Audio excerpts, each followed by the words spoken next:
પ્રશ્ન એટલો છે, તારો ભાર તારે માથે, તું કરતા હતા. બીજો ભાર, તારું ગમતું, તારું શિક્ષાપત્રી પ્રમાણે મારું જીવન, તારું ગમતું મારું જીવન બને. તમારા ગમતા પ્રમાણે હું નહીં વર્તું, શિક્ષાપત્રી પ્રમાણે હું નહીં વર્તું, તમારા બળે હું નહીં વર્તું, તમે ધ્યાન ભજન નહીં કરી શકો. શક્ય જ નથી. બીજો મુદ્દો છે ગમતા શિક્ષાપત્રી પ્રમાણેનું જીવન, સત્પુરુષના ગમતા પ્રમાણેનું જીવન. આ બીજો મુદ્દો છે. ત્યાં બંધ કરી દેવાની, લોક કરી દેવાનું.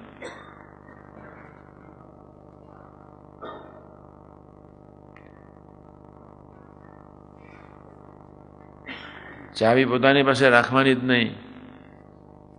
ભજન કરવું છે તો, આમાંથી બચવું છે તો, ક્રિયાયોગના ભારમાંથી મુક્ત થવું છે તો, આત્માની યાત્રા નિરંતર ચલાવી છે તો, કોઈ પણ ભોગે 2-5 મહિનામાં, 6 મહિનામાં, હું તમને આજે બી નથી કહેતો તમે આજે ભજન કરો, 6 મહિનામાં શાંતિથી 6 મહિનામાં 30 મિનિટ ભજન કરી શકીએ એવા તો આપણે થવું છે. અને એ 30 મિનિટનું અજસ તમારું હૃદય બદલી નાખશે, તમારા ભાવો બદલી નાખશે, વિચારો બદલી નાખશે, તમારા વર્તનથી સત્સંગનો વિકાસ થશે. કોઈને કશું કહેવું જ નહીં પડે, ઓટોમેટિક તમારી સાથે બધાને પ્રીતિ થશે. 30 મિનિટનું ભજન સવારે જ્યારે સ્વરૂપયોગ કરવા જઈએ ત્યારે બેઠા હોઈએ, ત્યારે ડેરીએ બેઠા હોઈએ ત્યારે આપણે આટલે પહોંચવું છે. જે સાધુ 30 મિનિટનું ભજન નહીં કરી શકે, જે કાર્યકર્તા અમરીશ 30 મિનિટનું ભજન નહીં કરી શકે,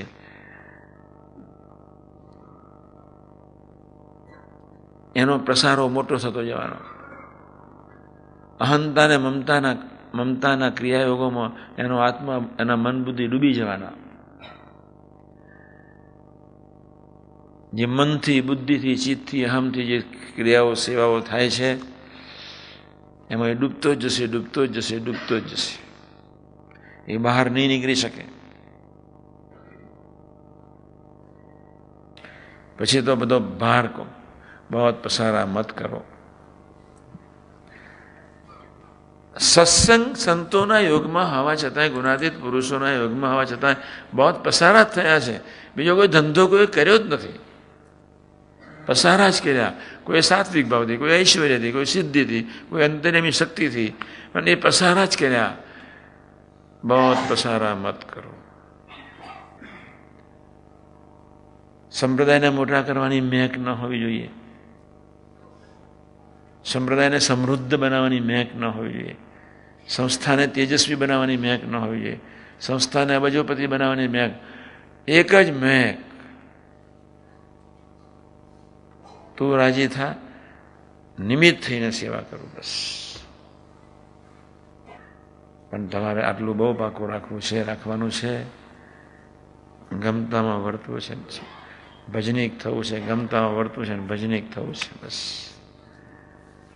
એક જ ભજન source. He is the only source, He is the only strength, He is almighty, He is omniscient, He is everything. એના સિવાય કોઈ છે જ નહીં. ધરતી પર નથી, આનંદ બ્રહ્માંડમાં નથી, કોઈ નથી, કોઈ નથી. કોઈ આકાર નથી, કોઈ આધાર નથી, કોઈ બળ નથી, કોઈ અજસ નથી. બાકીના બધા જ બળ બધા ક્ષુદ્ર છે, ક્ષુદ્ર છે, ક્ષુદ્ર છે.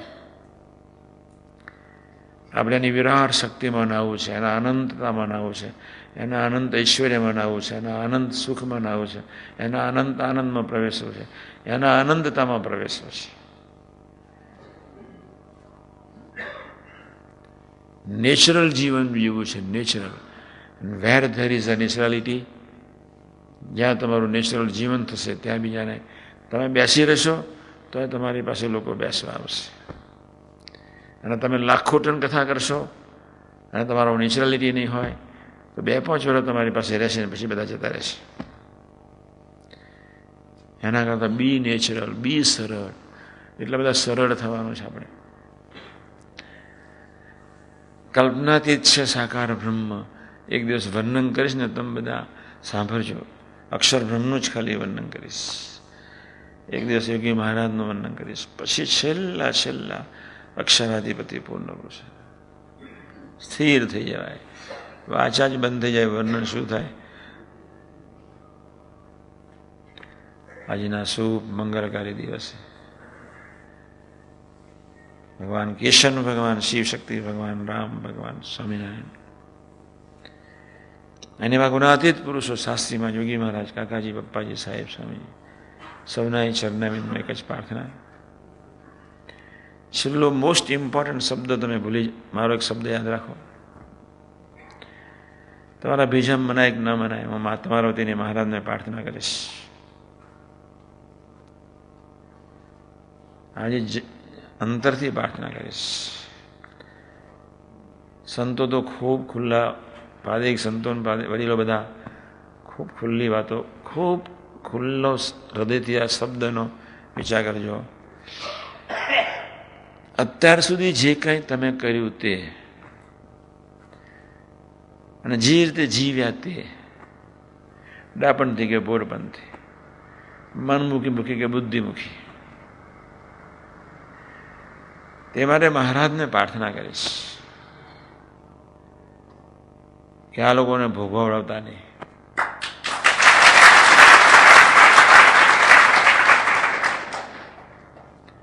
પણ હવે એવો ઉદ્યોગ આપજો અને નપાસ થતા હોય તો કોકના મારફત ગોદો મરાવડાવજો